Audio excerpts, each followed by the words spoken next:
Assalamualaikum warahmatullahi wabarakatuh. Berjumpa kembali bersama saya Makbul Muafi dari SMA Negeri 1 Banyuates. Pada kesempatan kali ini saya akan menyampaikan uh, refleksi saya terkait dengan modul 21.1 mulai dari diri, yaitu mengenai pembelajaran berdiferensiasi. Seperti apa pandangan saya? Berikut penjelasannya. Yang pertama yaitu adalah bayangkan kelas Anda saat ini dengan keragaman peserta didiknya.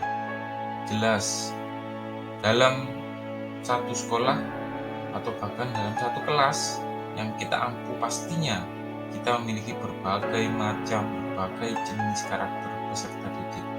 Di antaranya keragaman peserta didik yang ada di kelas saya yaitu adalah berbeda dari minat dan bakatnya mereka, tingkat kecerdasan mereka berbeda, dan gaya belajar mereka juga berbeda. Hal inilah atau keragaman inilah yang ada di dalam kelas saya saat ini atau selama ini saya mengajar di SMA Negeri 1 Banyuates. Selanjutnya adalah apa yang telah Anda lakukan untuk melayani kemampuan murid yang berbeda.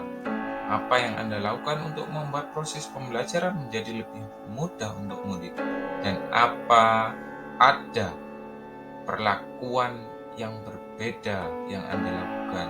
Jika ada perlakuan seperti apa, jika tidak ada, apa dampaknya terhadap murid. Jelas, setiap kali kita melakukan pembelajaran atau proses pembelajaran, tentunya kita harus melakukan satu hal-hal yang awal kita lakukan, yaitu pertama dengan mengetes gaya belajar dan jenis kecerdasan yang dimiliki oleh siswa. Karena dengan ini kita akan bisa tahu apa nantinya yang akan kita lakukan kepada siswa. Yang kedua itu adalah menentukan media dan model pembelajaran yang sesuai dengan gaya belajar dan jenis kecerdasan siswa. Jadi kita sebagai guru setelah tahu gaya belajar dari siswa, maka kita harus menyesuaikan gaya belajar itu dengan media pendukung atau alat peraga atau model pembelajaran atau metode yang kita gunakan atau pendekatan yang kita gunakan dan sejenisnya. Dan yang terakhir yaitu adalah keyakinan kelas. Pastinya setiap kelas itu memiliki yang namanya keyakinan kelas. Maka dari itu kita harus membuatnya di awal dan harus kita sepakati bersama-sama dengan siswa. Jadi ketiga hal inilah di awal yang saya lakukan untuk membuat proses pembelajaran lebih mudah dan menarik untuk siswa atau murid. Di antaranya yang pernah saya lakukan, saya pernah mengajak siswa belajar di luar lingkungan kelas, belajar dengan lingkungan alam, ketika pembelajaran hidrologi, ketika pembelajaran atmosfer, dan sebagainya. Kemudian hal-hal yang pernah saya lakukan yaitu adalah saya pernah memberikan contoh alat peraga yang menarik kepada siswa agar minat belajarnya mereka tinggi atau tertarik terhadap pembelajaran. Jadi hal-hal seperti itulah yang sering saya lakukan di dalam kelas. Sebutkan tantangan-tantangan yang Anda hadapi dalam proses pembelajaran di kelas yang disebabkan oleh keragaman murid. Jelas, dari adanya keberagaman murid atau karakteristik murid yang beragam, pasti kita akan menjumpai tantangan-tantangan yang harus kita hadapi dan harus kita cari solusinya. Yang pertama itu adalah banyak terdapat peserta didik yang belum mematuhi keyakinan kelas, sering melanggar, sering tidak patuh kepada keyakinan kelas yang kita buat secara bersama-sama.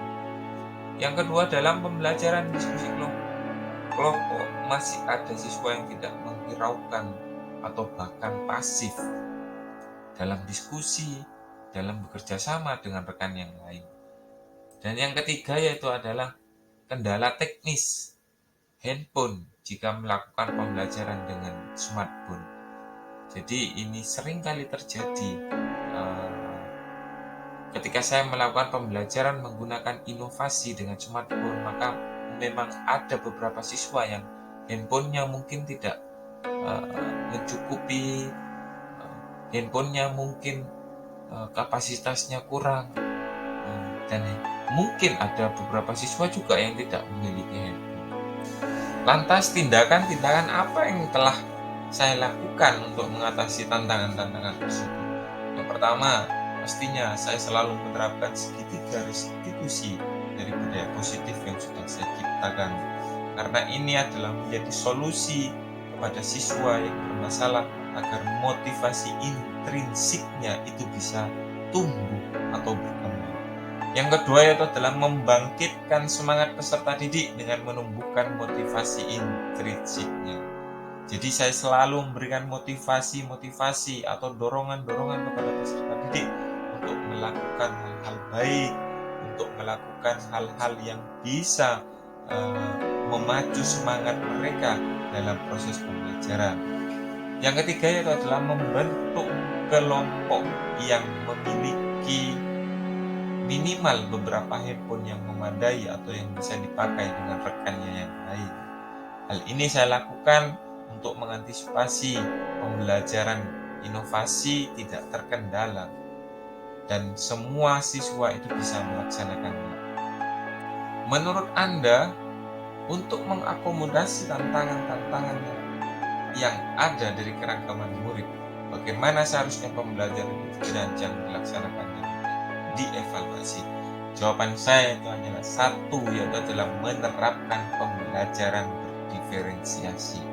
Karena dengan pembelajaran berdiferensiasi, kita akan mengetahui minat dan bakat belajar siswa, sehingga kita sesuaikan dengan tujuan-tujuan pembelajaran, kita sesuaikan dengan model-model atau strategi-strategi pembelajaran yang akan kita lakukan nantinya sesuai dengan minat yang mereka minati atau mereka